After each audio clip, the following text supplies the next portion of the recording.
Welcome to the Deep Dive. We're your shortcut to getting informed, hopefully with a few surprising facts and maybe just enough humor to keep things interesting. Today we're diving into something pretty ambitious, a concept really aimed at tackling those huge, messy, what they call wicked problems we're facing in the 21st century. You think about climate change, geopolitical tensions, all these new challenges popping up constantly. They feel, well, immense, don't they? And it makes you wonder, are our current methods, our standard strategic planning, our usual analysis, are they really up to scratch for these kinds of complex, unprecedented issues? That's a really fundamental question. I mean, our current ways of thinking, they often lean heavily on linear logic, right? Either it's inductive reasoning, building up from data, or it's deductive strict logic going down. And look, those are powerful tools, no doubt. But they often hit a wall when you need a genuine breakthrough, something really non-obvious, not just the next small step. Exactly. That's the core issue. Because if you look back at history, at the big discoveries, they didn't always follow that neat, logical A to B path. Think about August Kekule. The story of him dreaming about a snake eating its tail, and that weird, almost surreal image gave him the benzene ring structure. It's incredible. Right, or Otto Lowy. His Nobel Prize work on nerve impulses, that came directly from a dream he scribbled down. Yeah. So these aren't rigid logic examples. They point to something else. Incubation periods, those sudden aha moments, even these vivid dreams. And what's so fascinating is how this all underlines the role of, well, nonlinear thinking, associative connections, often unconscious processes. That seems to be where human creativity really sparks. Our brains just don't operate like simple calculators. The big leaps often come from these unexpected connections we weren't even consciously trying to make. Okay, so if that's how we work when we're at our most innovative, the logical next question is, could we build an AI that taps into something similar? And that's really the heart of our deep dive today. We're exploring a concept called the Somnia Strategos Engine, or SSE. Now, this isn't pitched as just another AI number cruncher. It's described as a theoretical neuro-cognitive computational architecture. Bit of a mouthful. Yeah. But the core idea is it's designed to computationally emulate and maybe even amplify these really powerful nonlinear human creative sparks. And the name, it gives you a big hint, right? Somnia, Latin for dreams. Strategos, Greek for a general, a leader. So literally a strategy dream engine. Something like that, yeah. An engine designed to, in a way, dream up strategies. So what we're going to unpack for you is how this proposed engine aims to generate, and this is their term, civilization-altering strategies. It plans to do this by combining simulated dreaming logic, some sophisticated reasoning they call abductive, and tapping into deep unconscious cognition. Yeah, get ready. We're going to explore how an AI might actually dream its way towards solving some of the world's really tough problems. Let's get into it. So the big idea behind the Somnia Strategos Engine, just to frame it, it's trying to move beyond AI that's just purely logical or purely data-driven. It's really built on this principle that true breakthroughs, that kind of really new ideation, it's fundamentally an abductive process. Right. Abductive reasoning. For anyone not familiar, it's basically about finding the best explanation or the most plausible hypothesis given the observations you have. Even if those observations are, incomplete or a bit fuzzy, like a detective figuring out the why that best fits the clues, even before all the forensic reports are in. Okay, that makes sense. So it's like inferring the best story to explain the facts. Exactly. And to do this, the SSE concept integrates 4 main components, all computationally modeled. Let's tackle the first one, because this is where it starts sounding really out there. How on earth do you model dreaming? This is the dreaming logic emulation part. They call it the Hypnagogic Associative Network, or HAN. Yeah, the HAN. And this module is really about mimicking that nonlinear associative kind of symbolic processing that happens when we dream. It's fascinating stuff. Human dreaming, especially REM sleep, and that state, just as you're falling asleep, the hypnagogic state, it's incredibly fertile ground for creativity. And one reason is because the brain's sort of executive control, the frontal lobe inhibition, it gets reduced. So the logical gatekeeper takes a break. Pretty much. And this allows for more free-flowing associative thinking, rapid recombination of memories, sometimes in bizarre ways. So the HAT tries to emulate this. It takes the problem, the data, the strategic goals, and encodes it all into this huge multidimensional semantic graph. Okay, like a giant interconnected web of concepts and relationships. Precisely. Nodes are concepts, edges are the links between them, and these edges even have a valence. You can think of it like an emotional tag or functional charge. Is this link positive, negative, useful, dangerous? Yeah. Then, when it's in its dreaming mode, The H deliberately loosens the purely logical constraints.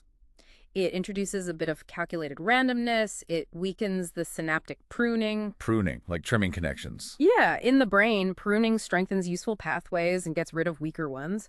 The ain't relaxes that, allowing for more irrational or less obvious connections to activate. So instead of always going A leads to B leads to C, it might suddenly jump from A to, I don't know, Q, because they share some underlying symbolic link or feeling. Exactly. But hold on, doesn't that just risk generating total gibberish? Just random noise. That's the critical challenge, absolutely.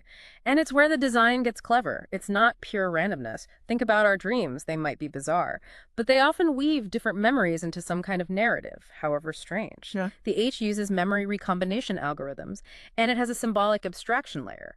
So resource scarcity might get represented symbolically as, say, a parched desert. This allows for metaphorical thinking across different domains. Okay, using symbols to bridge gaps. Right. And here's a really cool bit.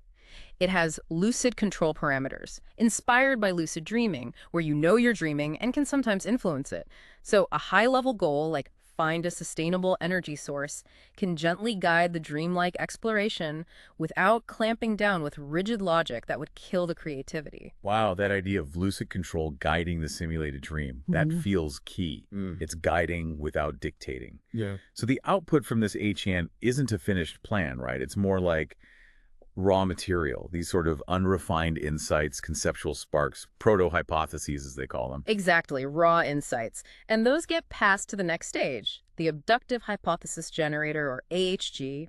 The AHG's job is basically to take that raw, dreamlike output and try to formalize it into actual, coherent, testable hypotheses, ones that offer the best explanation for the strategic problem being tackled. Okay, so it's trying to make sense of the dream, essentially. You could put it that way, yeah.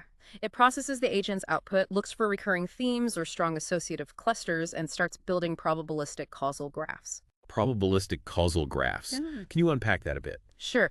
Think of them as sophisticated maps showing how different factors might influence each other. But crucially, they include the probability or likelihood of those connections being real or significant. It helps the system understand the potential why behind those proto-hypotheses from the HN, and it shapes them into a more logical structure. So it's adding structure and likelihoods. Right. The HG generates several possible hypotheses, several potential explanations or strategies, then it evaluates them. It picks the best based on things like explanatory power. How well does this actually address the problem? Simplicity, internal consistency, and this is important, novelty. Ah, so it actively looks for ideas that are different from the usual approaches. Yes, it prioritizes significant departures from the conventional wisdom, and it's iterative. The AHG can go back and ask the HM for more dreamlike exploration on a specific point, or it gets feedback from the next component down the line. Okay, which brings us to the third piece. The Subliminal Pattern Recognition Module, or SPRM.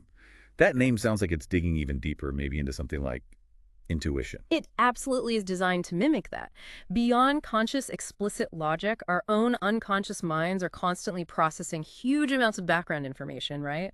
Spotting subtle patterns, making implicit connections without us even realizing it.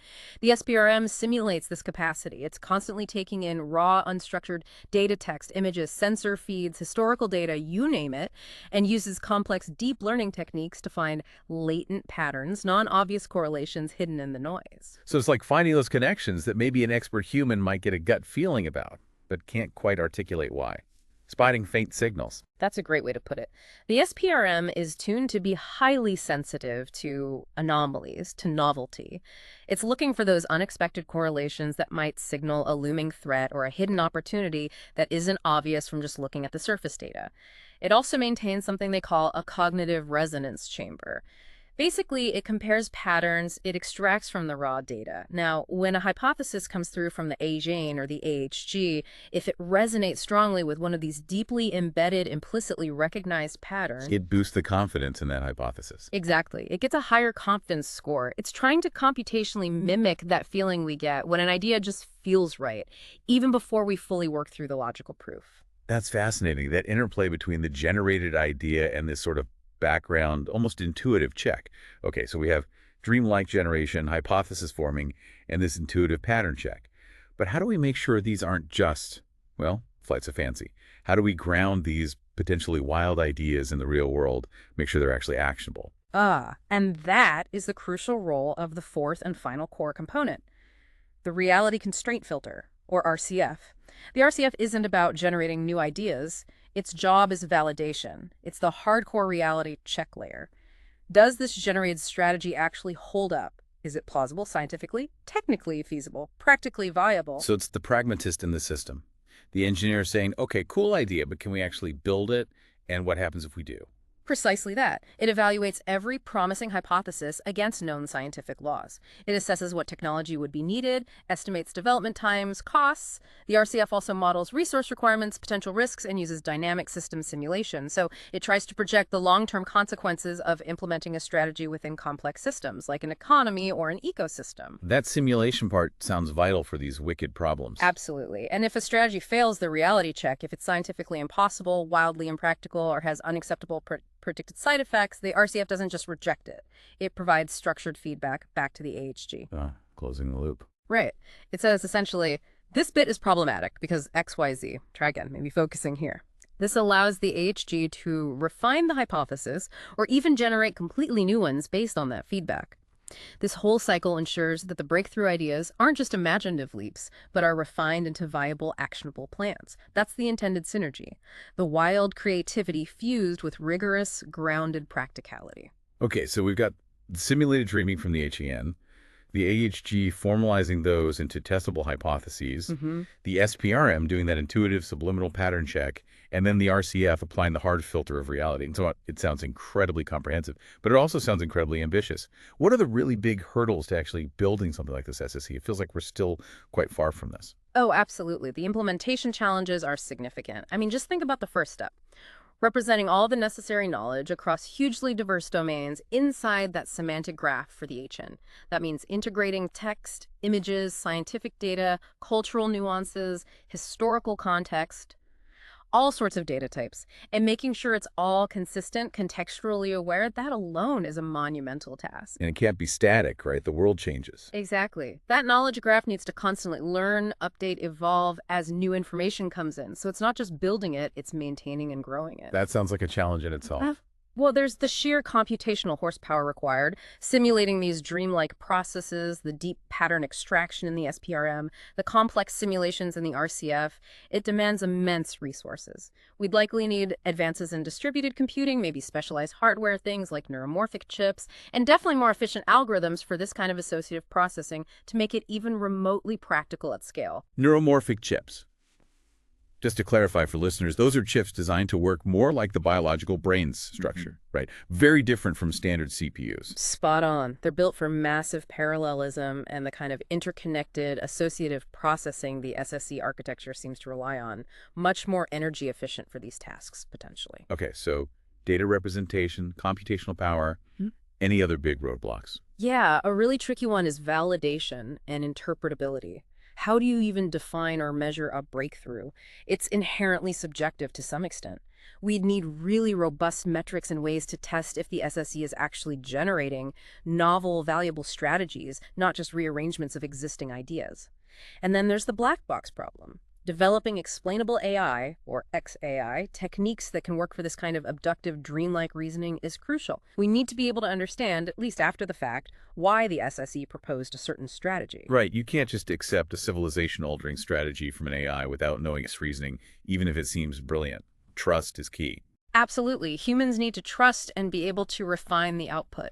Which brings up a crucial point. Is the idea here for the SSE to eventually replace human strategists? Are we talking about handing over the big decisions to a dreaming AI? No, not according to the concept's proponents. It's very explicitly framed as an augmentation tool, something to work alongside human strategists, not replace them. A lot of the future research envisioned is precisely around how that human-AI collaboration would work best. How do humans guide the SSE's exploration?